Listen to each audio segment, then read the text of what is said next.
আসসালামু আলাইকুম, প্রোকোডারে আপনাকে স্বাগতম। আপনি দেখছেন মডার্ন এইচটিএমএল প্লেলিস্ট এবং আজকে আমরা কথা বলবো এইচটিএমএল এলিমেন্ট নিয়ে। অলরেডি আমরা এইচটিএমএল এলিমেন্টের কিছু কিছু জিনিস ব্যবহার করে ফেলেছি, তারপরেও আজকের ভিডিওতে একটু ডিটেইলে এটা নিয়ে কথা বলবো।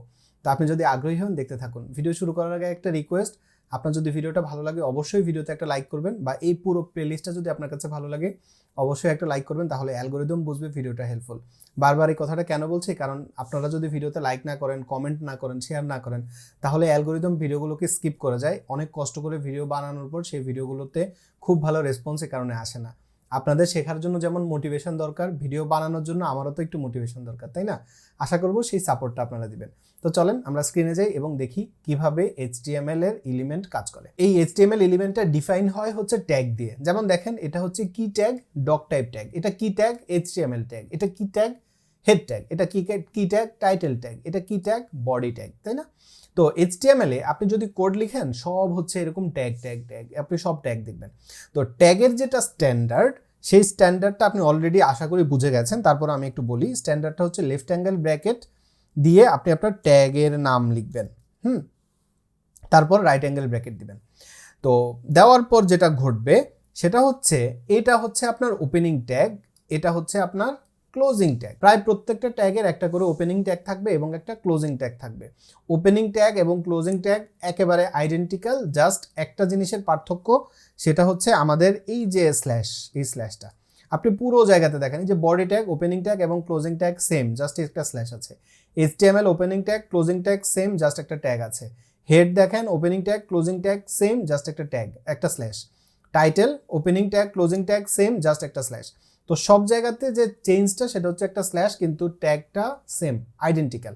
তো এই জন্য আপনাকে অবশ্যই যদি ওপেনিং ট্যাগ নেন তাহলে ক্লোজিং ট্যাগ নেবেন। আমাদের আপাতত ক্লোজিং ট্যাগ নিয়ে খুব বেশি চিন্তা করতে হবে না, কারণ আমরা ভিএস কোডে কোড লিখছি। ভিএস কোড ভালোই ইন্টেলিজেন্ট, সে আমরা যখন কোড লিখবো সে সুন্দর করে ক্লোজিং ট্যাগটা অটোমেটিক আমাদের জন্য লিখে ফেলবে। তো সেক্ষেত্রে আমাদের এটা নিয়ে চিন্তার কিছু নেই।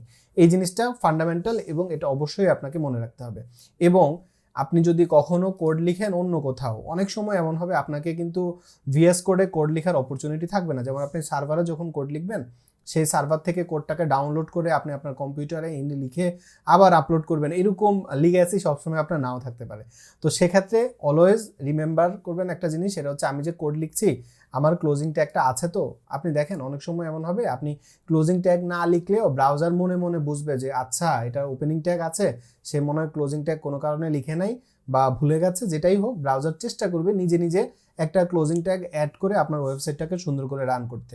কিন্তু ব্রাউজার তো আর মানুষ না, ব্রাউজার অনেক কিছু বুঝে না, ব্রাউজার অটোমেটিক কাজ করবে। তো সেক্ষেত্রে যেটা ঘটবে সেটা হচ্ছে যে আপনার ওয়েবসাইট অনেক জায়গায় ভেঙে যেতে পারে। তাই সব সময় সতর্ক হবেন যে আমি যে ক্লোজিং ট্যাগ লিখলাম বা আমি যে একটা ট্যাগ নিলাম, সেই ট্যাগের ক্লোজিং ট্যাগ আছে তো, এই ব্যাপারটা একটু কনফার্ম হবেন। তো এই ব্যাপারটা যদি আপনি বোঝেন তাহলেই হবে, এর বেশি আপাতত আপনারা কিছু বুঝতে হবে না।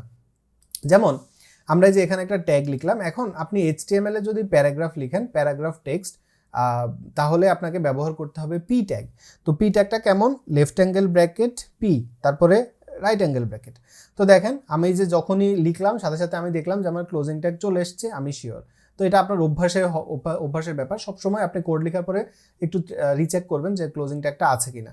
তো এর ভিতরে এখন আমরা যদি আমাদের এই কোডটাকে কেটে এর ভিতরে দিয়ে দেই, তাহলে আপনি এখানে দেখেন এখন কিন্তু আমাদের এটা একটা প্যারাগ্রাফ টেক্সট হলো। আবার আপনি যদি টাইটেল লিখতে চান, মোটা করে কোনো অক্ষর লিখতে চান, তাহলে আপনাকে ব্যবহার করতে হবে হেডিং ট্যাগ। তো আমাদের 6টা হেডিং আছে, আমি হেডিং নিয়ে আলাদা একটা ভিডিও থাকবে, সেখানে হেডিং নিয়ে কথা বলবো। এখানে আমরা ধরেন দিলাম টাইটেল, ওকে, এটুকু আমরা দিলাম আপাতত, দিয়ে সেভ করলাম। তাহলে আপনি দেখেন এটা হচ্ছে আমাদের ওপেনিং ট্যাগ, এটা হচ্ছে আমাদের ক্লোজিং ট্যাগ, এর ভিতরে আমরা একটা টেক্সট লিখলাম এবং এই যে H1 লেখার কারণে আমাদের এই লেখাটা একটু মোটা, একটু বড় করে আসছে। হ্যাঁ, তো এই যে আমরা একটা ওপেনিং ট্যাগ, একটা ক্লোজিং ট্যাগ নিলাম এবং এর ভিতরে টেক্সট লিখলাম। আমরা একটা ওপেনিং ট্যাগ নিলাম, একটা ক্লোজিং ট্যাগ নিলাম, এর ভিতরে টেক্সট লিখলাম। আমরা একটা ওপেনিং ট্যাগ নিলাম, একটা ক্লোজিং ট্যাগ নিলাম, এর ভিতরে আমার কন্টেন্ট। আমি একটা ওপেনিং ট্যাগ নিলাম, ক্লোজিং ট্যাগ নিলাম, এর ভিতরে আমার কন্টেন্ট। আমি একটা ওপেনিং ট্যাগ নিলাম, ক্লোজিং ট্যাগ নিলাম, এর ভেতরে আমার কন্টেন্ট। তো এভাবে আপনার প্রত্যেকটা জিনিস ওপেনিং ট্যাগ এবং ক্লোজিং ট্যাগের মাঝখানে লিখে লিখে আমরা হচ্ছে কাজ করি। মোটামুটি এটাই হচ্ছে আমাদের এইচটিএমএল এলিমেন্ট। তারপরে একটা লাস্ট থিং বলার ব্যাপার, সেটা হচ্ছে কি, এইচটিএমএল এ আমি যে পি লিখলাম একটু আগে ছোট হাতের, এখন আমি যদি পি বড় হাতের অক্ষরেও লিখি কোনো সমস্যা নাই কিন্তু। মানে এই যে বড় হাতের অক্ষরে লিখেন বা ছোট হাতের অক্ষরে লিখেন, আপনার কোডটা সুন্দরভাবে কাজ করবে। এইচটিএমএল কেস সেন্সিটিভ না, কিন্তু নট রিকমেন্ডেড। মানে হচ্ছে সব ডেভেলপাররা ট্যাগগুলো ছোট হাতের অক্ষরে লিখে, আপনিও ছোট হাতের অক্ষরে লিখবেন। দেখেন আমি ডক টাইপ HTML বড় হাতের অক্ষরে লিখে দেখিয়েছি আপনাকে, কিন্তু আমি আপনাকে কি বলেছি, ডক টাইপ HTML ছোট হাতের অক্ষরে লিখবেন।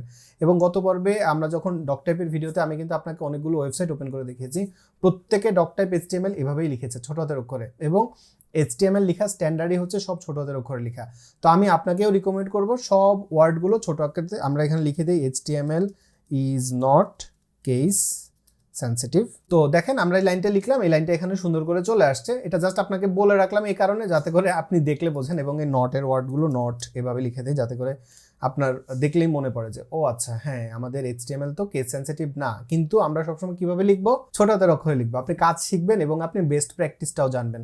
এভাবেই আপনাকে আমি সুন্দর করে HTML শেখাবো যদি আপনি আমার সাথে পুরো প্লেলিস্টটা ফলো করেন। আমি আশা করছি ভিডিওটা আপনার জন্য উপকারী হয়েছে, আপনি এখান থেকে নতুন কিছু শিখেছেন। এই ভিডিও সম্পর্কে আপনার মতামত কমেন্টে জানাতে ভুলবেন না। ভিডিওতে যদি লাইক করতে ভুলে যান তাহলে এখনই একটা লাইক করেন, তাহলে অ্যালগরিদম বুঝবে ভিডিওটা হেল্পফুল। সুস্থ থাকবেন, নিরাপদ থাকবেন, প্রোকোডারের সাথেই থাকবেন, আমার জন্য দোয়া করবেন। আসসালামু আলাইকুম।